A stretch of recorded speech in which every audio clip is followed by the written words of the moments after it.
Carla? Evelyn ist hier. Fernbeziehungen sind so eine Sache. Nicht, wenn man sich liebt. Das ist ein Notfall. Wir wohnen jetzt hier. So ein Zufall. Ich auch.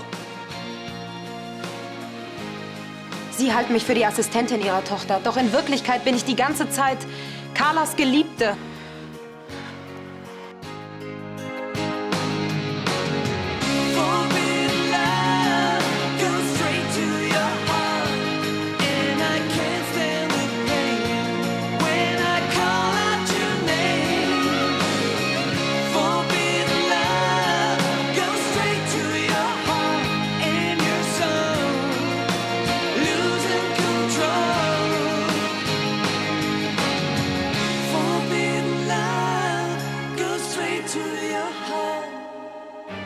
Was erlaubst du dir?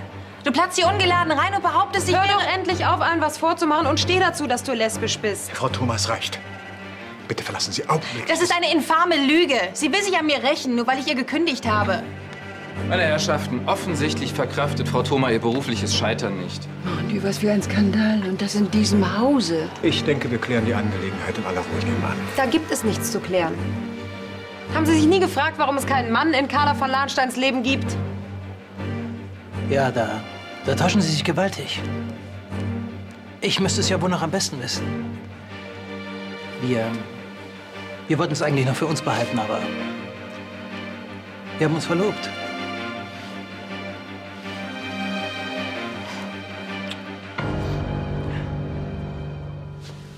Weil da alles durchnässt ist, da haben die uns jetzt erstmal die Heizung und den Strom abgestellt. Und da können wir unmöglich wohnen gerade. Wer ist denn so blöd, die ganze Nacht das Badewannenwasser laufen zu lassen?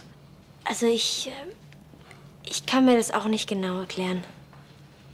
Mir tut's jetzt leid, dass wir dich so überfallen, aber ich habe wirklich die ganze Zeit versucht, dich zu... Vorsicht, nein! Was ist denn jetzt? Ach! Was ist denn das für eine Sauerei? Wir haben aus Versehen ein bisschen Rotwein verschüttet, aber der Fleck geht bestimmt wieder raus. Also wenn es noch etwas zu beichten gibt, dann wäre es jetzt genau der richtige Zeitpunkt. Andi und Alexa. Lass mich raten. Auch die beiden wollen hier wohnen, ja? Arno, ich könnte verstehen, wenn es zu viel für dich wird. Das ist... Mann, wenn Arno den Fleck sieht, dann reißt er uns die Rübe ab. Guten Abend, Herr Brandner. Guten Abend.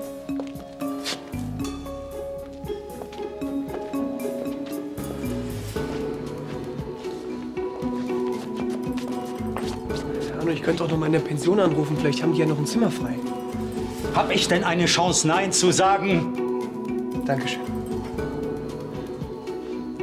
Ein paar Bedingungen gibt es allerdings noch. Keine Selbstbedienung mehr bei meinem Rotwein, keine Spontanpartys und im Bad bin ich immer der Erste. Das geht klar. Wir werden auch gucken, dass nichts weiter passiert. Davon hätten wir alle was.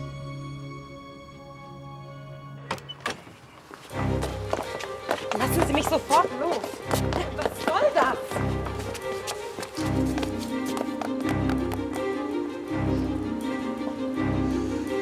Die Dame möchte gehen. Geleiten Sie sie doch bitte zum Ausgang. Jetzt können Sie mich vielleicht noch mundtot machen, aber das wird Ihnen gar nichts bringen. Und Ihnen wird es nichts bringen, hier weiter haltlose Lügen zu verbreiten. Auch wenn Ihre Familie noch so mächtig ist, die Wahrheit kommt doch irgendwann raus. Sie sollten sich eher ernsthafte Sorgen um Ihre Zukunft machen.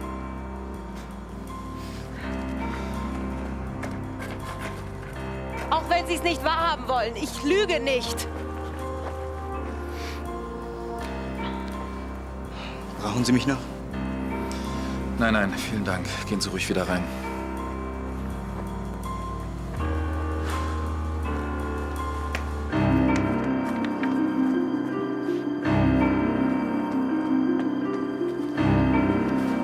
Ach, für Sie hat das Ganze auch noch ein Nachspiel.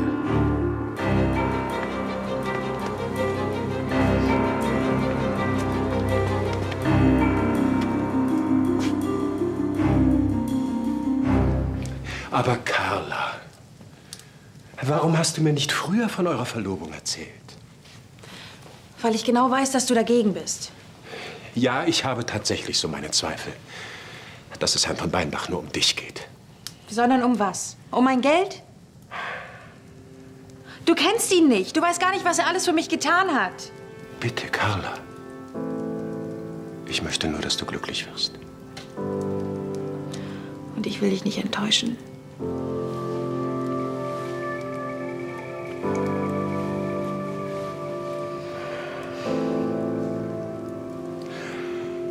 Wenn dir so viel an ihm liegt. Viel schlimmer wäre es doch, wenn an Frau Thomas' Verleumdung etwas Wahres gewesen wäre. Du hast dir doch nicht geglaubt, oder? Zu keiner Sekunde. Du weißt, wie sehr ich dir vertraue. Auf ihre gemeinsame Zukunft. Vielen Dank. Ehrlich gesagt kann ich es selber noch nicht glauben. Und was den Antrag betrifft, werde ich mal Carla fragen. Sie wollen ja nichts verraten. Ich denke, sie will auch, dass es unser kleines Geheimnis bleibt. Verstehe.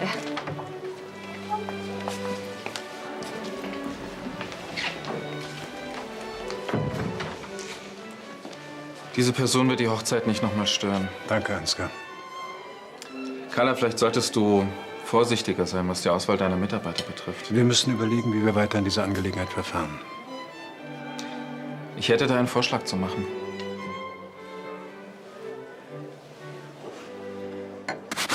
So ein Mist. Ich weiß schon, warum ich ein Bier trinke.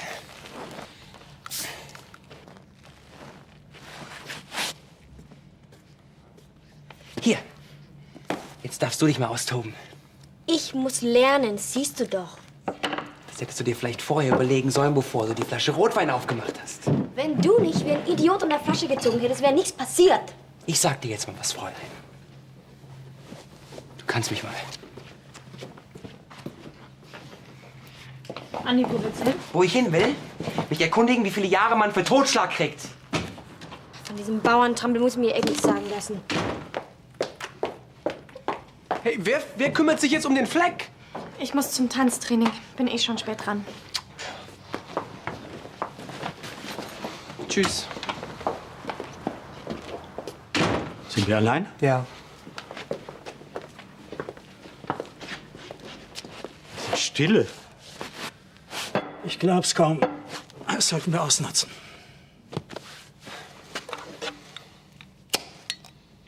Bitte schön. Ist nicht gerade der richtige Zeitpunkt für eine Großinvasion, hm?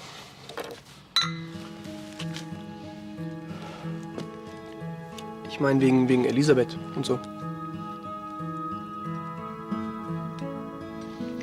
Ach, noch was anderes. Ich wollte dich fragen, könnte ich das Darlehen vielleicht doch ein bisschen später zurückzahlen?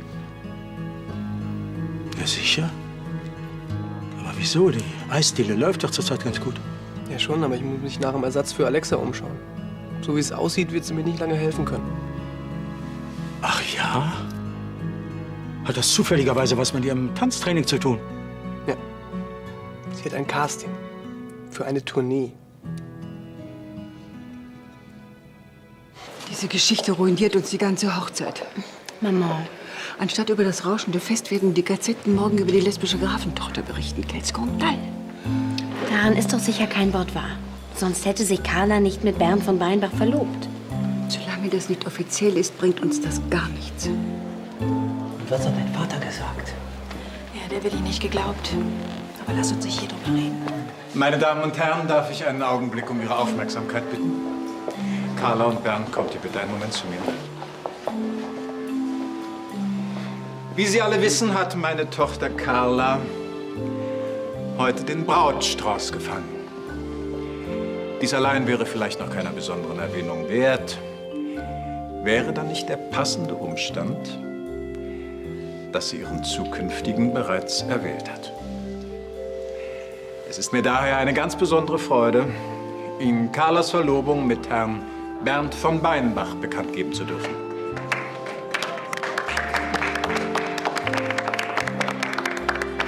Sie macht mir damit ein ganz besonderes Hochzeitsgeschenk. Du hast den Richtigen geheiratet. Der Mann weiß, wie man Skandale ausräumt. Entschuldigen mich kurz. Also nicht, dass dieser Schmierlappen sich hier einnistet. Oh Gott, dann hast du Vanessa auch noch an der Backe gegeben. Super. Und mit dieser glücklichen Nachricht möchten wir uns auch von Ihnen in die Flitterwochen verabschieden. Was Sie aber nicht davon abhalten soll, hier noch richtig weiter zu feiern. Dankeschön. Danke. Wir danken Ihnen herzlich. Auf Wiedersehen.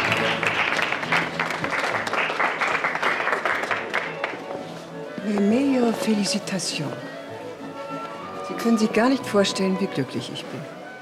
Vielen Dank. Sehr freundlich.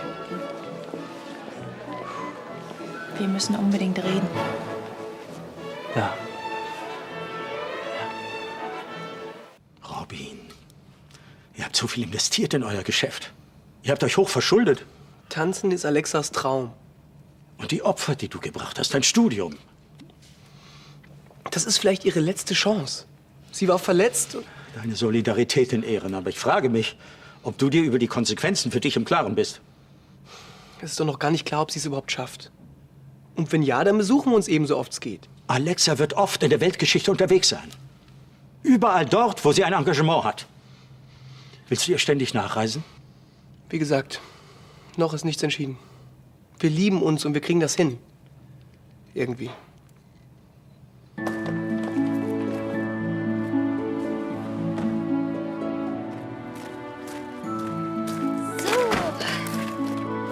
lass das mal krachen. Worauf du dich verlassen kannst. Danke. Aber Appetit. Ich weiß gar nicht, was ich sagen soll. Dass ich das noch erleben darf. Ihr seid ein so schönes Paar. Jetzt hast du es geschafft. Und seid vorsichtig mit dem Wagen. Du weißt ja, der modernen Elektronik ist nicht zu trauen.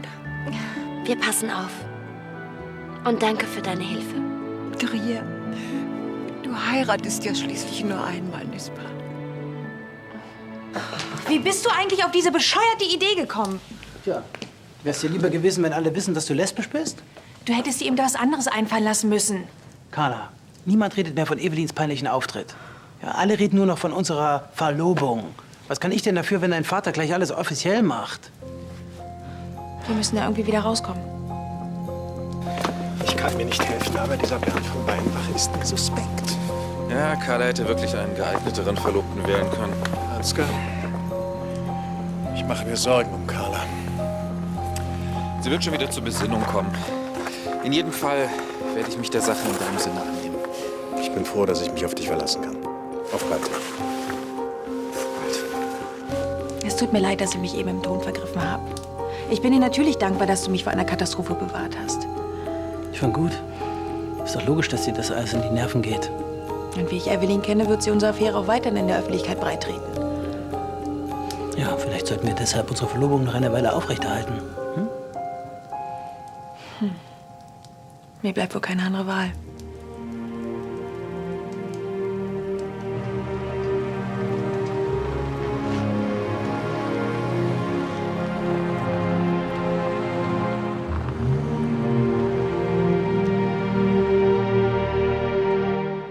Weiß Charlie schon, dass ihr die Wohnung unter Wasser gesetzt habt? Nee, noch nicht. Na dann, viel Spaß. Charlie wird euch den Kopf abreißen. Jana wird das vorher schon tun, wenn sie erfährt, dass sie jetzt mit Vanessa unter einem Dach lebt. So schlimm. Schlimmer. Hi. Hi. Ja, ich muss noch was mit Sebastian besprechen.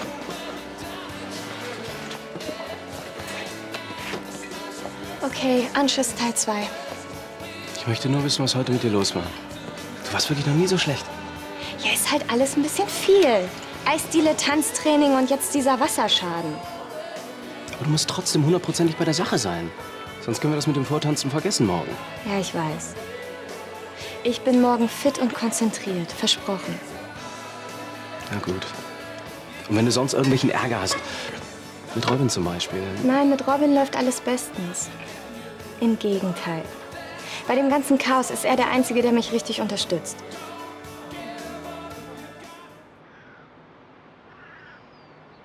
Und, worüber lassen Sie sich diesmal aus? Nur über die Hochzeit und deine Verlobung. Kein Wort über den Auftritt deiner ehemaligen Assistentin.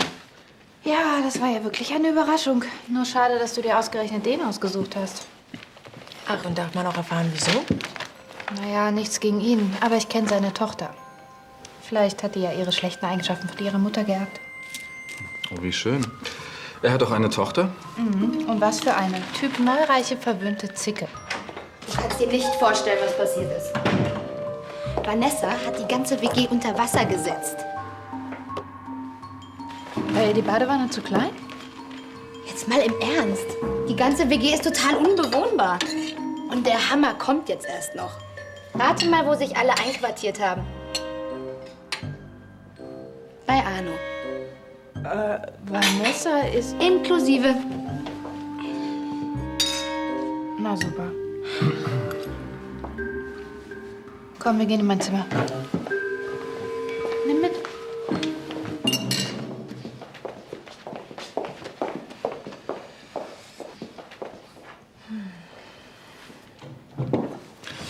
Sag mal, wie habt ihr euch denn eure gemeinsame Zukunft so vorgestellt? Also das geht wohl niemandem etwas an. Irrtum. Seit heute schon. Die Presse wird jeden eurer Schritte begleiten. Und ich wette, das habe ich dir zu verdanken. Du hast Vater doch dazu gebracht, dass er die Verlobung öffentlich macht. Ich hielt das immerhin für das kleinere Übel. Ich hoffe, es stört dich nicht, wenn du auf die Hochzeit noch etwas warten musst. Das verwundert mich, Carla. Ich dachte, du liebst ihn. Ja, natürlich. Aber Bernd ist erst seit kurzem verwitwet und deshalb wollten wir es erstmal für uns behalten. Frau Schneider ist noch in Hamburg. Nee, sie konnte nicht genau sagen, wann sie zurückkommt. Warum? Was gibt's denn so Wichtiges, Alexa? Ein Wasserschaden? Gut, dann werde ich Frau Schneider schon mal schonend darauf vorbereiten. Ja, du kannst ja schon mal der Hausratversicherung Bescheid sagen, ja? Gut, ich muss wieder arbeiten. Also, ciao, Alexa, ciao, ciao. Einen wunderschönen guten Morgen, Herr von Weinbach. Angelo, den wünsche ich Ihnen auch. Ich habe leider nicht reserviert. Sie haben Glück. Bitte schön. Ah. Möchten Sie dann schon mal einen Blick in die Karte werfen oder warten Sie noch auf Ihre Verlobte? Die Karte bitte, ich bin heute allein hier. Gerne. Hallo, Herr von Weinbach. Herr Schneider, wie geht's? Danke, bestens. Darf ich? Bitte. Sagen Sie, habe ich das richtig gehört? Sie haben sich verlobt? Ja. Darf ich auch fragen, mit wem? Danke. Mit Carla von Lahnstein. Mit Carla? Aber letzte Woche haben Sie doch noch gesagt, Ja? Sie sei... Ach, nichts. Ja, dann herzlichen Glückwunsch. Danke. Hanna wird staunen, wenn sie von der Gastromesse zurückkommt. Oh. Sie entschuldigen mich? Ja. Bernd von Weinbach. Guten Tag, hier ist Ansgar von Lahnstein. Was kann ich für Sie tun? Ich würde mich sehr freuen, wenn Sie heute kurz Zeit für mich hätten. Ich denke, das ließe sich einrichten. Es war doch klar, dass Charlie nicht begeistert ist. Es war harmlos. Wart mal ab, was sie sagt, wenn sie weiß, dass wir keine Haftpflichtversicherung haben. Themawechsel bitte, ja? Ich habe schon schlechte Laune. So, ich muss los Jan abholen. Morgen. Grüß Nico von mir. Alexa, musst du nicht zum Vortanzen? Mir ist jetzt schon ganz flau im Magen. Das schaffst du schon. Bestimmt. Für den Fall, dass es klappt. Alexa.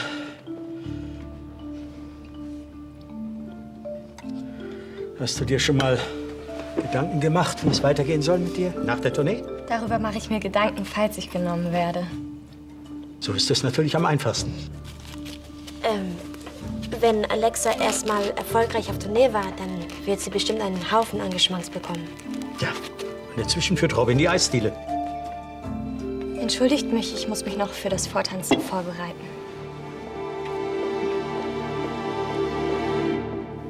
Wissen Sie, ich bin so glücklich, dass Carla und ich zueinander gefunden haben. Da mache ich mir gerade weniger Sorgen um meine berufliche Zukunft. Mitunter bedingt auch das eine das andere. Bitte verstehen Sie mich nicht falsch. Ich meine, aus einer glücklichen Beziehung kann man sehr viel Kraft schöpfen.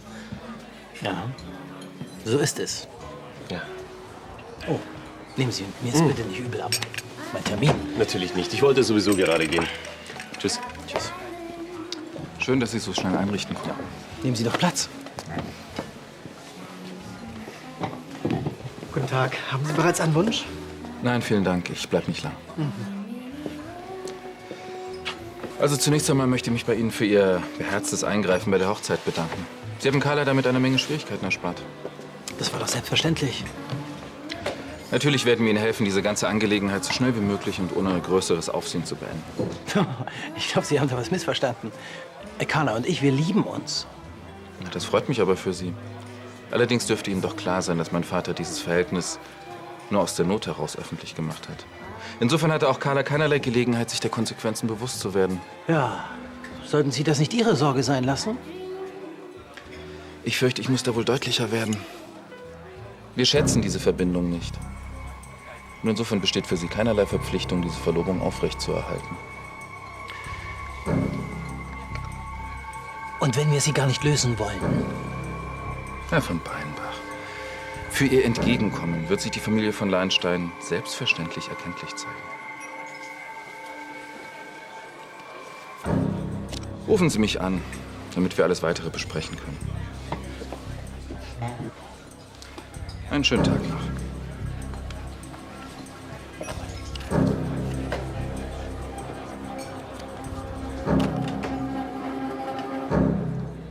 Natürlich möchte ich später mal in einer der ganz großen Kanzleien arbeiten. Noch eine durchgeplante Karriere.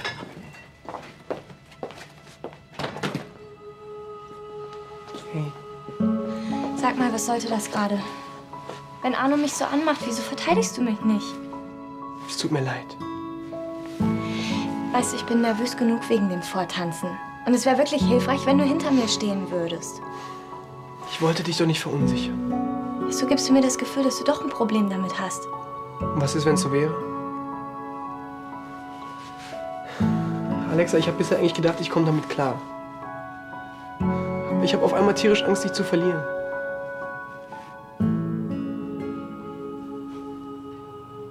Aber weshalb regst du dich so auf? Eine begrenzte Verlobungszeit ist doch genau das, was wir wollen. Begreifst du es denn nicht? Ansgar hat dich durchschaut. Der ahnt doch, dass unsere Verlobung nur ein Vorwand ist, um deine lesbischen Neigungen zu verstecken. Oh Gott. Das heißt, Ja, dass es bald deine ganze Familie weiß. dann hat es Evelyn also doch geschafft. Naja, also nicht unbedingt.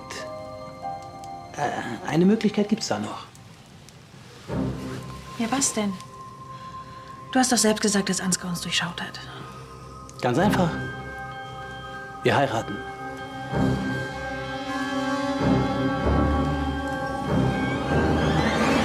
Und so geht es weiter.